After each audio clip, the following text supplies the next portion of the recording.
back home when I was in Illinois, when I was gaming back there, I had a DM that really hated our party and was going out of his way to kill us all.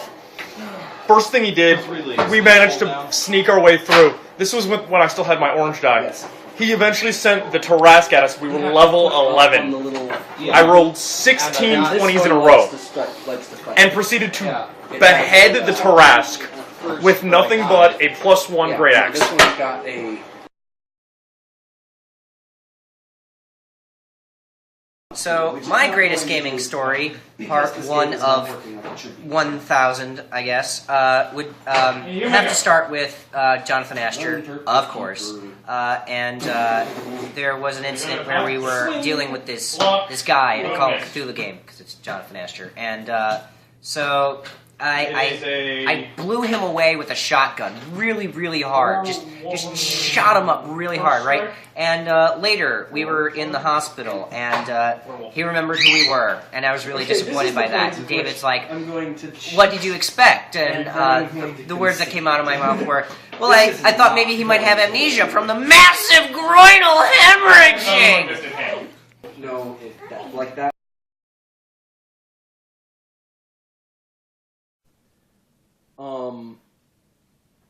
So in one of the games I play in, there's a magic system that allows for occasionally two casters sort of working together, blending their spells to do magic work.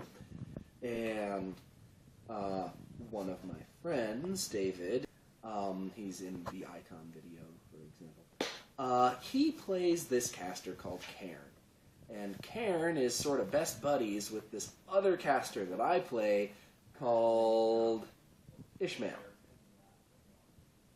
Reference. Look it up. Anyway, and Ishmael is kind of a massive fob. But at any rate, the two of them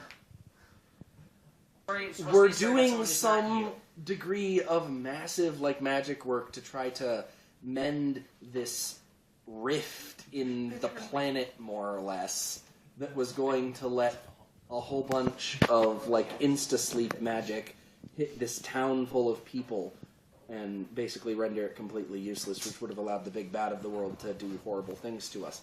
And so, we were underground, totally incapable of seeing anyone, communicating telepathically, trying to knit the Earth back together.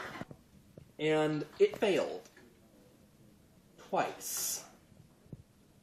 On the third chance, the last time that we could get the thing to work, before they try it, Ishi calls out mentally to Cairn, Cairn, this is going to sound ridiculous, but I call on the power of our bromance. Let's do this shit. And then it worked. Not only did it work, but it worked because we both rolled the same number, which was 18. So, yeah. It was slightly, incredibly coincidental and utterly ridiculous, and I call upon the power of our bromance! So, that's a thing.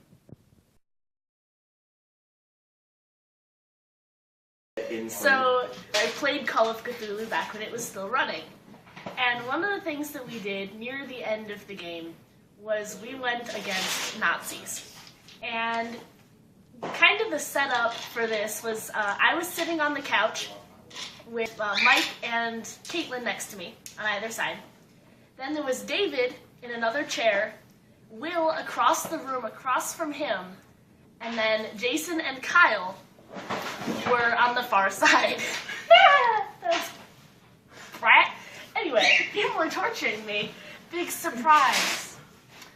So, my character was being interrogated by this Nazi guy. And David said,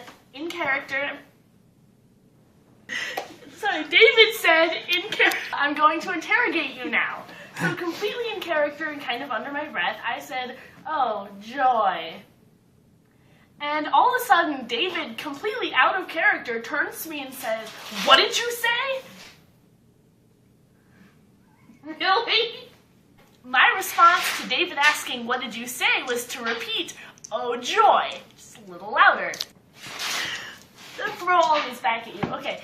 And that was because Mike and Caitlin next to me and Kyle and Jason on the other side of the room had heard joy.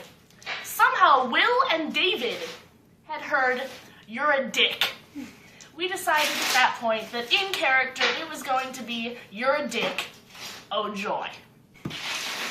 We still, to this day, have no idea.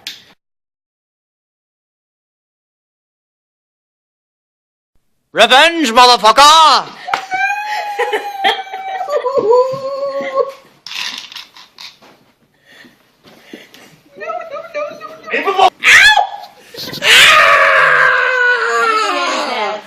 It's okay, no one yelled distraction shot.